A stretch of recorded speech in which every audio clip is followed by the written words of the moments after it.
Hey, what's going on, guys? I'm Dbt12 here. Today we are back to cover Hexaorb again, because every set we do this. And of course, I'm not alone. Today we have Faye the 4th. Why are you guys not playing Gundiver? So we are here to talk about Hexaorb Aquamarine because she received support again in set 12. So yeah, without let's just get to this. This is the same shit again.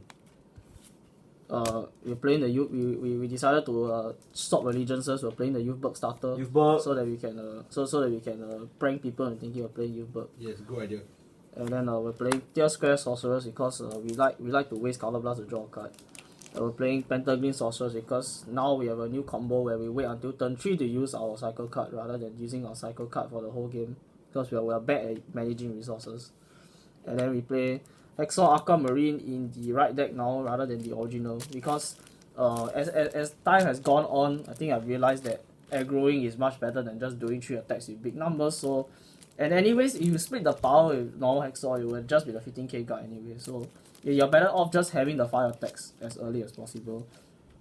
So if you forgot what Hexaorb Aquamarine is that she counts herself as the same name as Hexaorb Sorcerers in quotation. So that means you can personal write her on top of the original one, or you can also do vice versa and things like that. And her second skill is that when you persona write, she gets dry +1, and all your trigger power becomes 20 against all your trigger power is doubled. So that means that all your triggers become 20, but they retain their same effect. So if you check a front trigger, rather than it just being 10k and then you give one unit 10, the front trigger itself becomes 20k. So it actually got him. Yeah. And then the third effect is the reason why she's still good in the right deck. Is that when you check a trigger, you base +1, and then you choose one of your units and restand it. So it can be back row, front row, doesn't matter. It can be anything.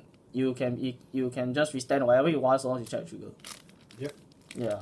Simple as that. Yeah. It's very, very simple card, but it does open up a lot of avenues going first rather than just as a personal right option that we had last time.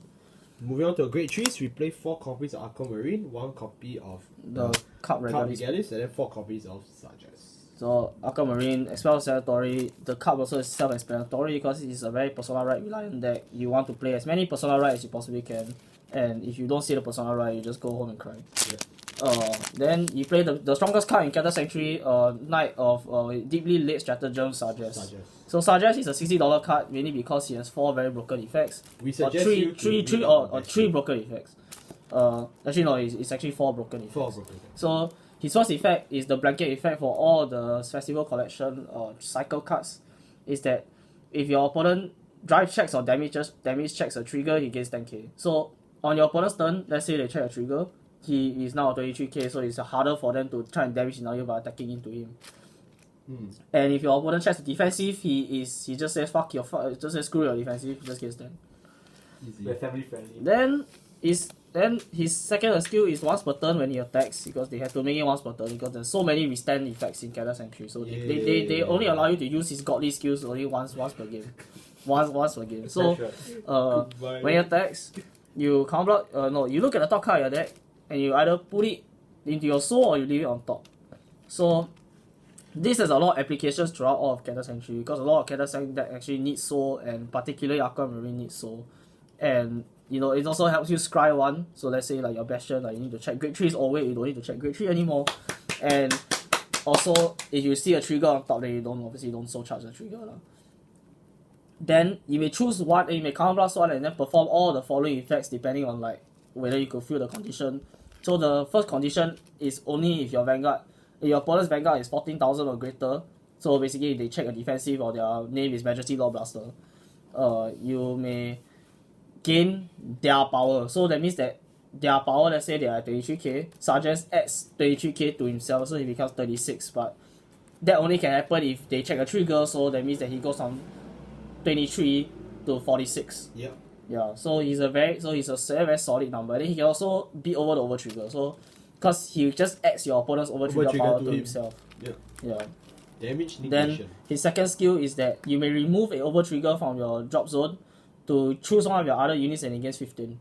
So in a deck that withstands the front row at Aquamarine, if you have the over trigger in your drop zone for guarding, then you can use Sages to then profit off the OT by having your other withstander be even bigger. Yeah. So overall, Sargeras is just a very stupid card. There's a reason why this card is $60. If you didn't buy him anymore, I'm sorry. There's no way of affording this card. But if you don't have him, there are obviously Hexaorb has like 50,000 cards that you could possibly play in this deck. So and let's see more of them. For grade 2s, we have Pentagreen Sorceress, you have Octary Sorceress, the best card. You have Spiral Cutie Angel. Yes, it's looking at an all deck profile more and more by every day. Every day. So Pentagleam in the right deck, because rear guard skill is irrelevant anymore, it's not set 1. Quadra cast. So there was a time where I decided not to play Quadra cast, but then after further testing, this deck really does need as much. Especially you're gonna play a cycle card. This deck needs a lot of soul in order to operate. So just having a free soul charge, even if you have to soul charge a trigger, I think it's still fine. It's still better to have not see the trigger and get the restand than to see the trigger and then not be able to get the restand off. Yeah. So Quadra cast, in case you forgot, it's just when she plays, you got Vanguard Sorceress. That's why the whole right line we are playing Sorceress, except the Youth Bird starter good doesn't matter. Yes. You look at the top 2, you rearrange them in the top in any order, then you soul charge 1. So you try to soul charge the normal unit unless it's a Persona Ride or it's a Sargeras and you need it for next turn, so that you can check trigger on turn 2. Because turn 2 is usually when you can aggro very hard. A lot of decks aren't prepared to guard so early, and just having triggers early is usually very good, especially since now we have good boosters now. Yeah. Then we move on to Spiral Cutie Angel. So Spiral Cutie Angel is of course yet another $60 card. The savior of Majesty Lord Blaster in Southeast Asia. Of course. So this is the set 10 cycle generic effect, which is that during your right phase. No, it's when this card is discarded during your right phase. So really star fans, you can discard this to find your gem. You can use this to discard your gem, find your gem. No. Soul plus 1 and then put this card at the bottom of your deck to draw a card. So you can replace this unit. So you basically didn't even discard for the right deck. You can just replace the card that you discarded for the right deck with something else. For Soul Blast, which is not very good in Aquamarine, but that's why we continue to play Sargeras and Quadra cards so that you can refund the soul and hopefully draw into better cards and not draw into our triggers. Then we go into Octary. So Octary is still the best card in this deck. It's still the most undisputed best card in this deck. When plays CB1, when plays you have a grade 3 or greater sorceress CB1, look at the top 2, you choose one of them, add to your hand, and then you choose up to 2 cards from among them, add to your hand, and put the rest of the top in the top of the deck in any order.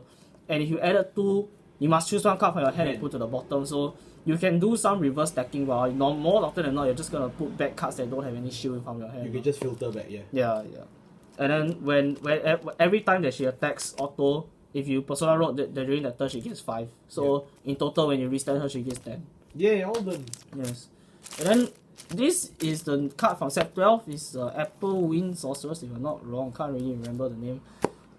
So this is one of the main reasons why we don't need to play the old Hexaorb anymore. Whoa. Is that when she's placed, if you have a grade 3 or greater sorceress, cover blast 1, you look at the top 2, you choose 1 card from among them, put them in your hand, then put the rest on the top or bottom in any order.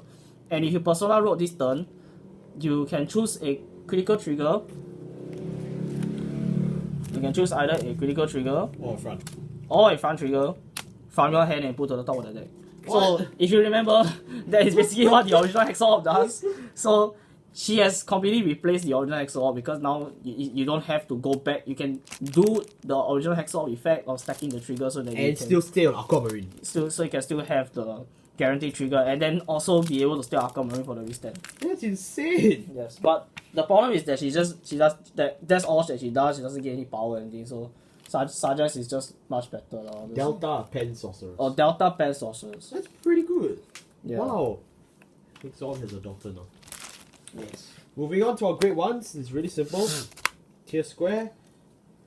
Flute Angel. Generous Flute Angel. And then for Perfect Guard. Okay. So Generous Flute Angel is somehow common, even though her effect. It's Diaglass 2.0. Her effect is quite strong. So is when she's placed, if you have a Sorcerer's Vanguard, so that's why the whole right line is Sorceress. I don't like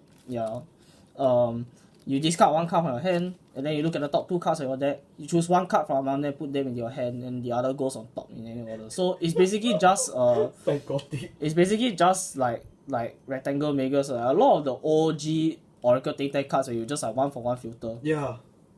And the fact that you can do this On turn 1. on turn 1 It's insane. is really very strong. For this The hell? Yeah, it's too bad you can't discuss Pyrocutie for this effect, but it's okay. It's a common. You want something stronger, pay for triple rare. No, but our triple are shit, bro. Just look at freaking Lala Rita. And then of course we have 4 perfect guards, and then 1 copy of Tear Strike.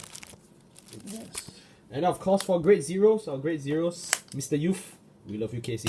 And then we play 8 crits, we want to win this game, 4 heals, 3 fronts, and blue over trigger. I know recently we've been talking a lot about festival over triggers since, you know, I already did 1 festival profile, wing. Yes. But this is worthwhile for Hexaorb because of the fact that this is basically a 9th critical trigger, and if you know what Hexaorb does, you'll be really thrilled. I know that you know, the Keter effect trigger is really good. I know that there is a possibility to play stuff like the red effect trigger. You could, but I feel the crit above all is just the most important for Hexaorb, because you just want to win this game, am I right? Yeah. The crits are there to close game. The restand is powerful if you cannot win the game on that turn. But why? Because there's souls that you can put like a crit on like Sargeras, and then you can have the red OT to restand that to have the Sargeras attack twice with the crit. But more often than not, you just want the blue OT to close the game, because when you check the turn that you check the OT should be the turn that you win the game. Yeah. More often than not.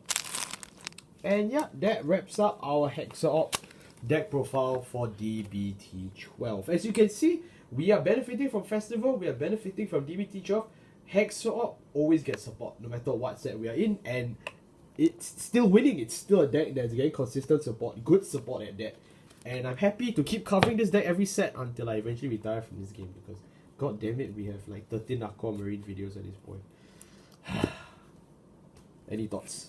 You should, I mean, You wanna buy Best in the Court? no. Okay. No, I still think this is the best Keter deck. I'm sorry, Bastion fans. That's fine. And thank you all so much for watching. We see you all next time. Goodbye. Suck on that, youth book.